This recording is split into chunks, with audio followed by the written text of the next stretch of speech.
Hello everyone. आज हम करेंगे पार्ट 3। ये चैप्टर 7 का है, तो पार्ट 1 एंड पार्ट 2 की वीडियो भी मैंने डाल दी है, तो प्लीज़ ज़रूर देखना। एग्ज़ाम भी आ रहे हैं बच्चों, तो पढ़ाई भी करनी है, ठीक है। तो आज हम करेंगे पार्ट 3। चलिए स्टार्ट करते हैं। Days passed and as ill luck would have it. तो दिन बीतते गए और जैसे कि दुर्भाग्य रहा। इल लक मीन्स होता है दुर्भाग्यवश, दुर्भाग्य रहा। Algu Chaudhary found himself in a tight spot.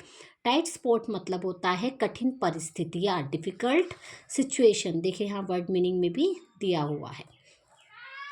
तो अब अलगू चौधरी ने अपने आप को कठिन परिस्थितियों में पाया।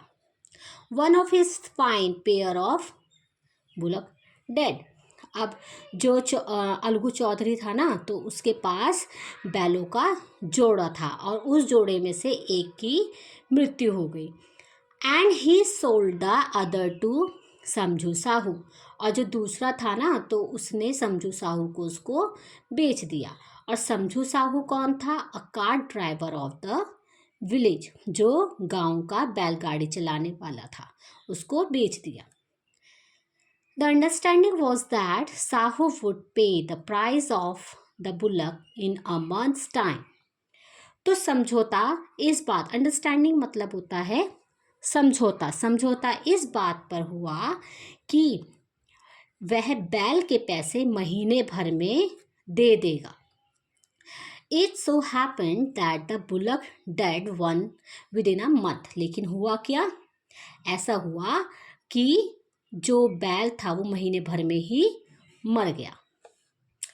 Several months after the bullock's death, Algu reminded Sahu to the money he had not yet paid.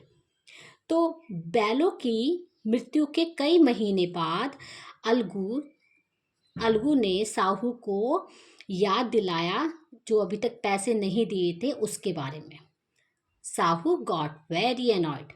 जो साहू था उसको बहुत ज़्यादा गुस्सा आया, चिड़चिड़ा गया, मतलब वो। I can't pay you a penny for the rest beast you sold me. मैं तुम्हें एक फूटी कौड़ी, पेनी मतलब होता है फूटी कौड़ी, भी नहीं दूंगा। किस चीज़ के लिए? Reach beast.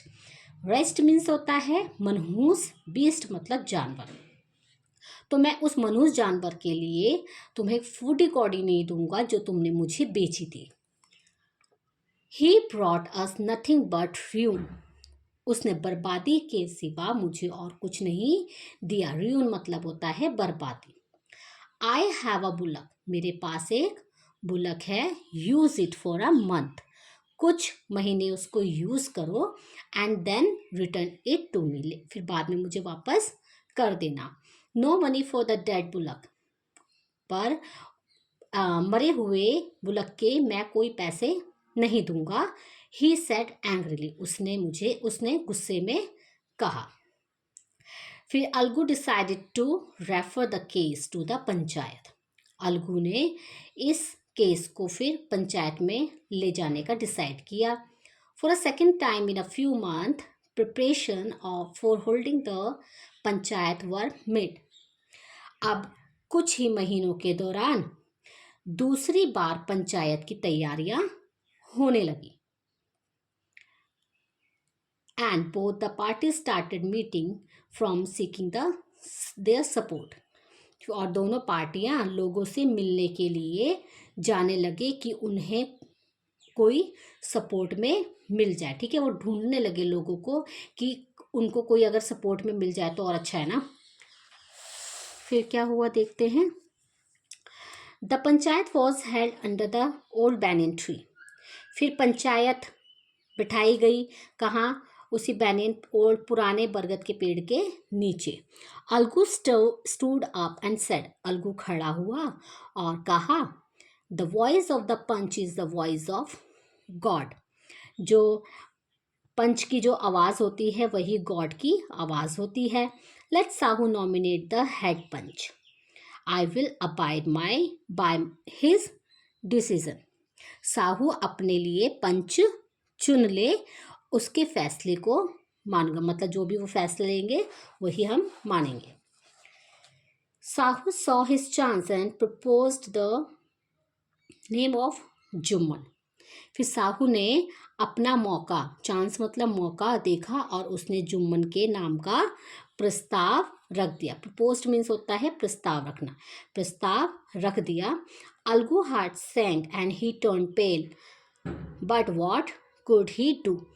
अलगू का मन घबरा गया और उसका रंग उड़ गया, मतलब उसका रंग पीला पड़ गया डर के मारे, लेकिन वो अब कर भी क्या सकता था।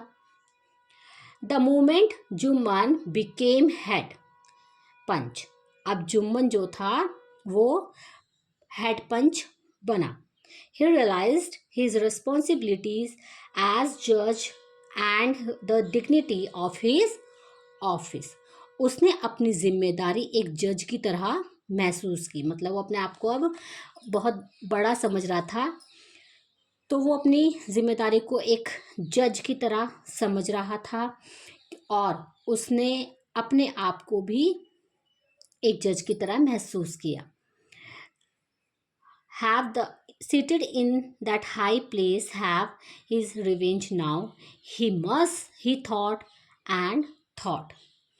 अब उसने सोचा, क्या ऐसे ऊंचे स्थान पर भी क्या मैं बदला ले सकता हूँ अपना। उसने सोचा और बहुत सोचा।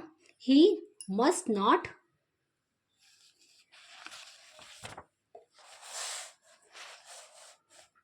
allow his personal feeling to come in the way of speaking the truth and doing justice।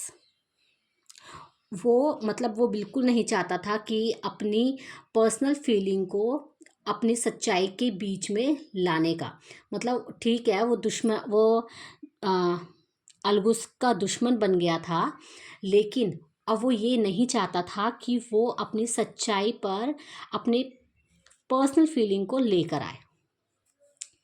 Both Algu and Sahu stated their cases. अब दोनों ने जो अलगू और साहू थे उन्होंने अपने अपने मामले कहे। They were cross examine and the case was consider deeply.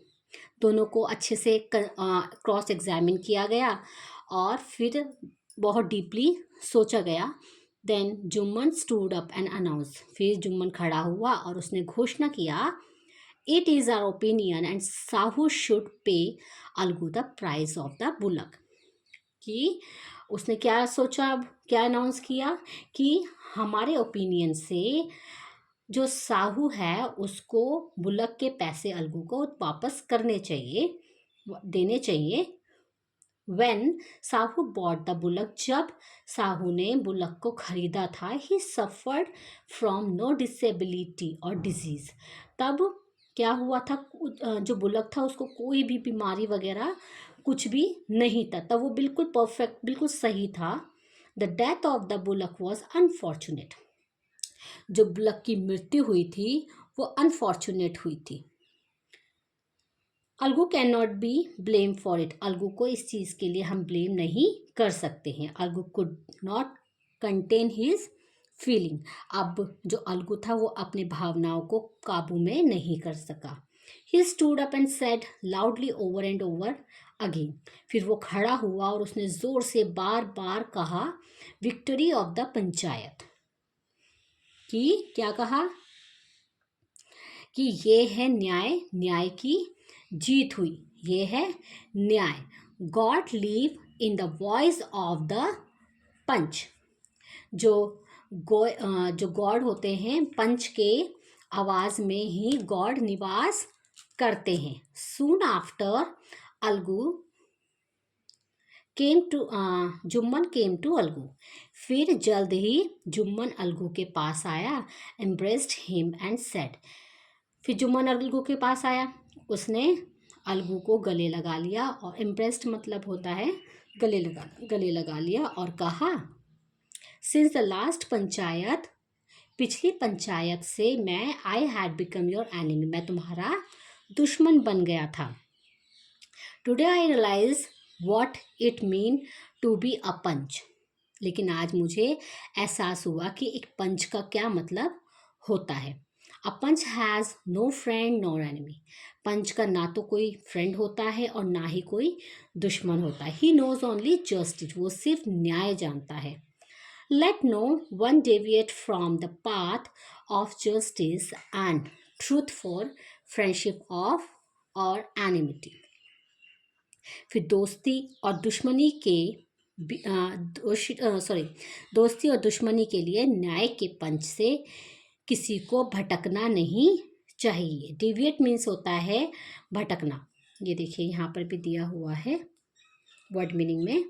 Deviate move away from या लीव। तो अपने न्याय के जो भी पंच के किसी भी को भी भटकना नहीं चाहिए।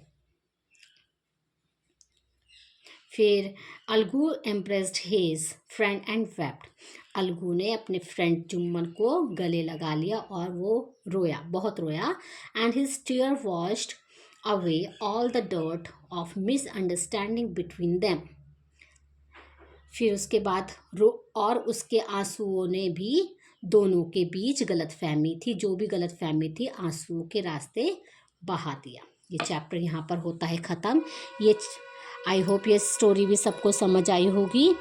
तो अगर प्लीज़ थोड़ी सी भी हेल्प मिलती है तो लाइक शेयर एंड सब्सक्राइब करना। Thank you.